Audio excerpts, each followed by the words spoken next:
एक बात और विनोद जी आपको बता दूं कि अगर कांग्रेस इलाहाबाद सीट पर जीत हासिल करती है तो ये 40 साल पुराना रिकॉर्ड तोड़ेगी।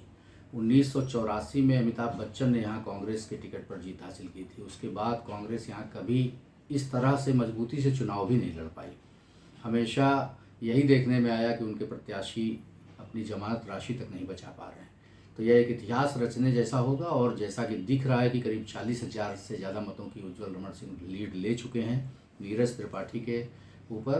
तो यह भरना बहुत कठिन होगा क्योंकि तकरीबन आधे मतों की गिनती हो चुकी है। तो ये देखना दिलचस्प होगा। एक और जो ट्रेंड देखने में मिल रहा है कि बसपा यहाँ सिर्फ फूलपुर सीट पर लड़ाई में दिख रही है, बाकी ना तो वो कौशाम्बी में है, ना ही प्रतापगढ़ में है और ना ही इलाहाबाद सीट पर। बसपा बिल्कुल नगण्य वोट पा रही है, उसकी जमानत राशि कहीं नहीं बचती दिख रही है। तो यह एक दिलचस्प है। फूलपुर में जहाँ सीधा मुकाबला दिख रहा है वहाँ एक कोण जो है बसपा बनाए हुए है और बसपा भी ठीक वोट हासिल कर रही है। अभी तक उनके प्रत्याशी 1 लाख से ज़्यादा वोट हासिल कर चुके हैं, जबकि बाकी 1.25 लाख के आसपास हैं दोनों भाजपा और सपा के प्रत्याशी।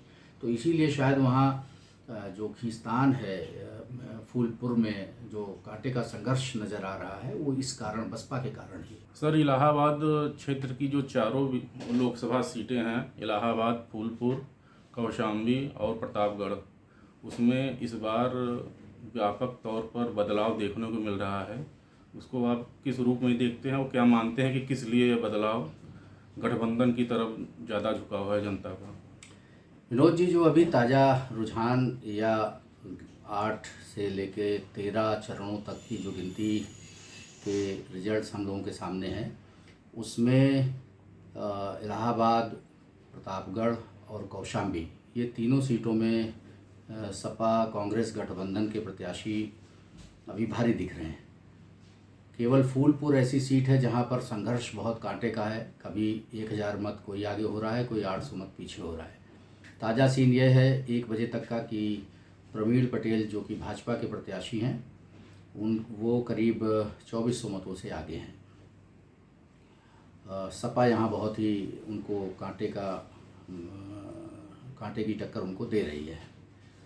जो बदलाव की हम बात कर रहे हैं कि ऐसा क्या हुआ है कि समाजवादी पार्टी और कांग्रेस का गठबंधन यहाँ अचानक रंग दिखा रहा है, तो देखिए 2-3 चीज़ें जो उत्तर प्रदेश में हुई हैं उसका नीचे बहुत बड़ा असर देखने को मिल रहा है। जो पेपर लीक कांड हुआ और बार बार हुआ, इसने जनमानस को बहुत प्रभावित किया। चाहे बड़ा आदमी हो चाहे छोटा आदमी हो, जो जिसका बच्चा तैयारी कर रहा है, लंबे समय तक तैयारी कर रहा है, और जब परिणाम की बारी आती है तो उसके साथ छल हो जाता है। तो यह जनता में एक गुस्सा ज़रूर दिख रहा है। भ्रष्टाचार भी ज़रूर है, नीचे स्तर पर बहुत ज़्यादा है। सरकार के स्तर पर भले ही कुछ नहीं दिखाई दे, लेकिन नीचे स्तर पर बहुत ज़्यादा है। तो लोग जो फेस करते हैं नीचे स्तर पर, उसका इम्पैक्ट तो मतदान के दौरान दिखाई दे रहा है। एक बड़ा बदलाव जो और दिख रहा है वो ये है कि दलित मतों में जो पढ़ा लिखा शिक्षित वर्ग है, उसने भाजपा को हराने के लिए सपा और कांग्रेस गठबंधन को अहमियत दी है। हम लोग देख रहे हैं कि कौशाम्बी में एक नया नवेला, देश का सबसे कम उम्र का प्रत्याशी जो सपा के महासचिव हैं, इंद्रजीत सरोज, उनका बेटा है वो पुष्पेंद्र सरोज, और वो एक मंझे हुए राजनेता को बुरी तरीके से पछाड़े हुए हैं, शुरू से ही पछाड़े हुए हैं, और करीब 40,000 से ज़्यादा मतों की लीड ले चुका है। वहाँ की स्थितियाँ शुरू से थी। एक जो देखने में आया कि कैंडिडेट के खिलाफ जो विरोध देखने को आ रहा है कि भाजपा ने हमारे रीजन की जो 4 सीटें हैं उसमें 2 कैंडिडेट बदले हैं। दोनों इलाहाबाद ज़िले की 2 सीटें हैं, जो फूलपुर और इलाहाबाद सीट। प्रतापगढ़ में कैंडिडेट नहीं बदला गया। संगम लाल गुप्ता जी जो भाजपा के सांसद हैं, उनका बहुत विरोध है, उनके व्यवहार के कारण, उनके काम न करने की शिकायतों के कारण, और रही सही कसर राजा भैया के सीधे समर्थन न देने से भी हो गई।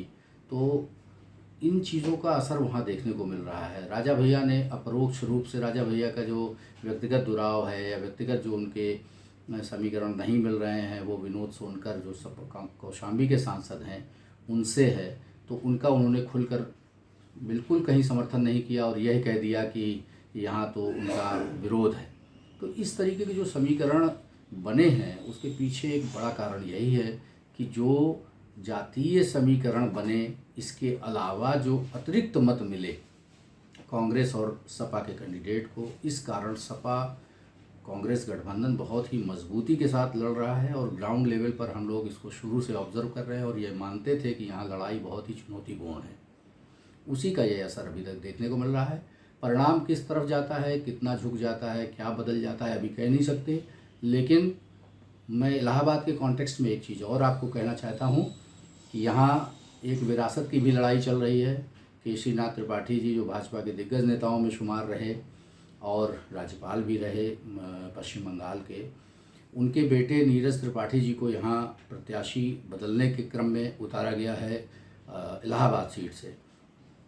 अब उज्ज्वल रमण जी जो उनके सामने हैं, उनके पिता रेवती रमण सिंह समाजवादी पार्टी के बड़े नेताओं में से रहे हैं। अब वो दोनों पिता पुत्र कांग्रेस में हैं और ये सीट भी कांग्रेस के ही खाते में है।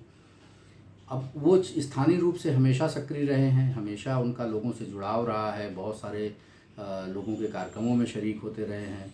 लेकिन केशरीनाथ त्रिपाठी जी के बेटे एकदम नए नवेले हैं राजनीति में, पहला चुनाव लड़ रहे हैं। उनके पास पार्टी के सपोर्ट के, काडर वोट के अलावा उनके पास कोई अनुभव नहीं है, ना ही कोई उनकी पकड़ है।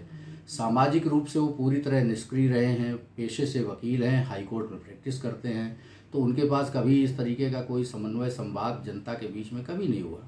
उसका भी इसमें असर देखने को मिल रहा है जो उज्ज्वल रमण को सपोर्ट के रूप में है। मैं इलाहाबाद सीट के बारे में थोड़ा सा, फूलपुर सीट के बारे में थोड़ा सा जो बात कहना चाहूँगा वो ये है कि यहाँ केशरी देवी पटेल जो भाजपा की सांसद रहीं, बहुत अच्छे मतों से उन्होंने बढ़त हासिल की थी, 5.5 लाख करीब वोट पाए थे उन्होंने। उनको हटा करके, जबकि वो बहुत ही मजबूत दावेदार थी, वो होती तो शायद जो इतनी कशमकश चल रही है इतनी कशमकश नहीं होती। प्रवीण पटेल जो कि फूलपुर से ही भाजपा के विधायक हैं, बहुत मुश्किल से 1800 मतों से करीब जीत पाए थे अपनी विधानसभा 2022 में। उनको यहाँ लोकसभा का प्रत्याशी बना के भाजपा ने एक तरीके से बहुत अच्छा निर्णय तो नहीं लिया, ऐसा लगता है मतगणना के आंकड़ों को देख करके। अब चुनौती ये बड़ी है, देखना होगा कि आगे शाम तक या अभी 2-3 घंटे बाद किस तरह से करवट बैठता है। लोकसभा चुनाव के नतीजे 4 जून सुबह 7 बजे से देखिए। चुनाव नतीजों से जुड़ी हर खबर सबसे पहले, सबसे सटीक, केवल अमर उजाला पर, amarujala.com।